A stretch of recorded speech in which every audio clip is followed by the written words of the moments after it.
Hello guys, welcome to top career. मैं हूं मोहम्मद और आज के इस वीडियो में हम लोग डिस्कस करने वाले हैं एक ऐसे कोर्स के बारे में जिसका नाम है bachelors in social work.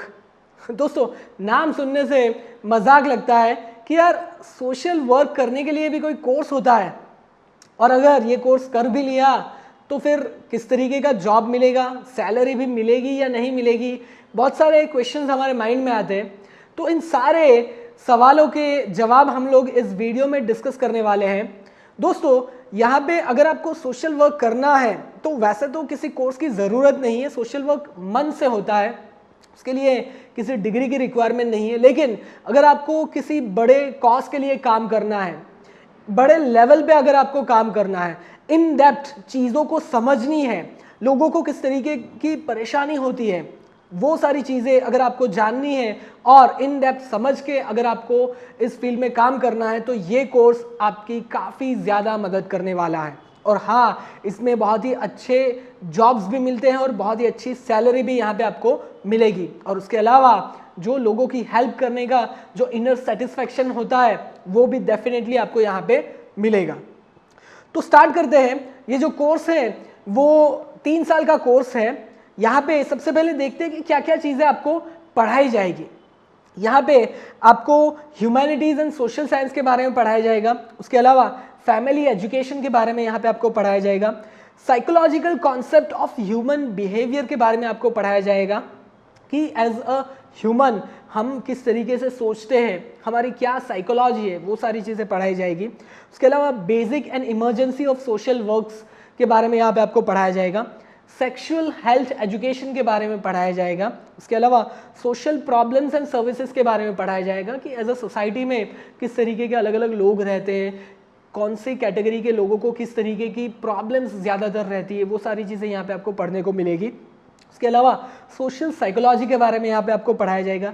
Research method of social reality के बारे में पढ़ाया जाएगा कि अगर आपको कुछ स्टडी करना है किसी पर्टिकुलर कम्युनिटी के बारे में या किसी पर्टिकुलर टाइप के लोग जिस ज्योग्राफी में रहते हैं, वहाँ पे अगर आपको कुछ सर्वे करना है, कुछ स्टडी करनी है, तो उसके लिए कौन से रिसर्च मेथड रहेंगे, वो सारी चीज़ें यहाँ पे आपको पढ़ाई जाएगी।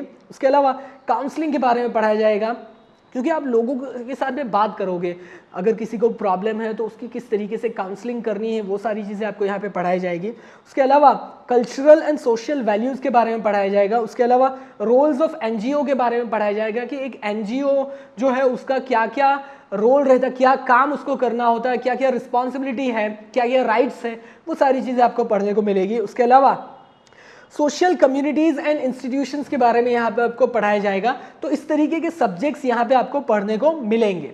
ये करने के बाद में किस तरीके का जॉब होगा, क्या डेजिग्नेशन होगा आपका, तो यहाँ पे आप एज अ सोशल वर्कर काम कर सकते हो, या फिर एज अ रिहेबिलिटेशन काउंसलर आप काम कर सकते हो, या फिर आप एज अ स्पेशल एजुकेटर काम कर सकते हो। जो ऐसे बच्चे होते हैं जो ठीक से नहीं पढ़ पाते, मतलब उनको कुछ डिसेबिलिटी होती है, कुछ प्रॉब्लम होती है, तो उस तरीके के बच्चों को किस तरीके से पढ़ाना है, वो सारी चीज़ें आप यहाँ पे कर सकते हो। उसके अलावा आप as a CSR manager, corporate social responsibility manager के तौर पे आप काम कर सकते हो। जितनी भी बड़ी MNCs, बड़ी बड़ी जो कंपनीज होती है, ठीक है, उसका एक CSR डिपार्टमेंट होता है। वो डिपार्टमेंट क्या करता है, वो सोशल कॉज के लिए काम करता है। तो उस डिपार्टमेंट में एज अ मैनेजर के तौर पे आप काम कर सकते हो। तो इस तरीके की अलग अलग आपकी जॉब पोजीशनिंग यहाँ पे रहेगी और यहाँ पे अच्छी खासी सैलरी भी मिलती है। अगर आप टॉप MNCs में इस तरीके के CSR डिपार्टमेंट में काम कर रहे हो तो आपकी 50,000 से लेकर 1 लाख तक भी आपकी सैलरी मिल सकती है। लेकिन स्टार्टिंग सैलरी उतनी नहीं होगी, कुछ काम करने के बाद में, एक्सपीरियंस गैदर करने के बाद में आप इस लेवल पे पहुंच सकते हो। अभी ये सारी चीज़ें हमने डिस्कस की प्राइवेट सेक्टर के बारे में कि प्राइवेट सेक्टर में कैसे जॉब रहेंगे।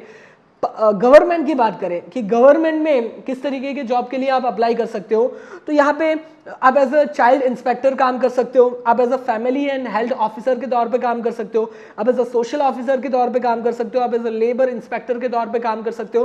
तो इस तरीके के डेजिग्नेशन पे आप काम कर सकते हो। लेकिन इस तरीके के जॉब में अप्लाई करने के लिए आपको गवर्नमेंट के एग्जाम्स देने होंगे, वो क्लियर करने के बाद में आप यहाँ पे काम कर सकते हो। और ये जो डेजिग्नेशन है उसके लिए ज़रूरी नहीं है कि आपके पास में एज अ सोशल वर्क की ही डिग्री होनी चाहिए।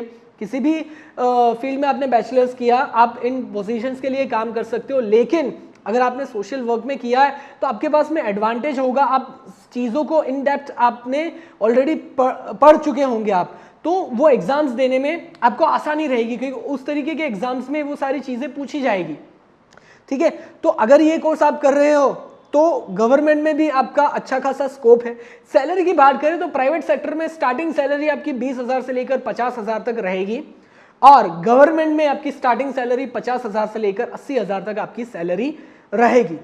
उसके अलावा कौन से अच्छे कॉलेजेस हैं उसके बारे में डिस्कस करें तो दोस्तों यहाँ पे ये कोई पेड प्रमोशन नहीं है। मुझे जो अच्छे कॉलेजेस लगे मेरे रिसर्च के अकॉर्डिंग, और मैं जिस तरीके से वेबसाइट्स वगैरह देखता हूँ उसमें मुझे जो अच्छे कॉलेज लगे वो मैं यहाँ पे आपको सजेस्ट कर रहा हूँ। इसके पीछे कोई भी पेड प्रमोशन यहाँ पे वीडियो में नहीं है। दोस्तों यहाँ पे यूनिवर्सिटी ऑफ मुंबई एक अच्छी यूनिवर्सिटी है, यहाँ पे आप अप्लाई कर सकते हो। उसके अलावा महाराजा सयाजी राव यूनिवर्सिटी जो वडोदरा में, वो भी एक अच्छी यूनिवर्सिटी है, यहाँ पे भी आप अप्लाई कर सकते हो। उसके अलावा अलीगढ़ मुस्लिम यूनिवर्सिटी, यहाँ पे भी ये कोर्स अवेलेबल है। तो इस तरीके की यूनिवर्सिटीज़ में आप अप्लाई कर सकते हो और ये कोर्स जो है वो परस्यू कर सकते हो। दोस्तों ये वीडियो अगर आपको अच्छा लगा हो इसे लाइक जरूर कीजिए, शेयर कीजिए अपने दोस्तों के साथ में, और ऐसे ही career related, job related, education related videos अगर आपको रेगुलर बेसिस पे देखने हैं तो हमारे चैनल को सब्सक्राइब जरूर कीजिएगा। Thank you for watching.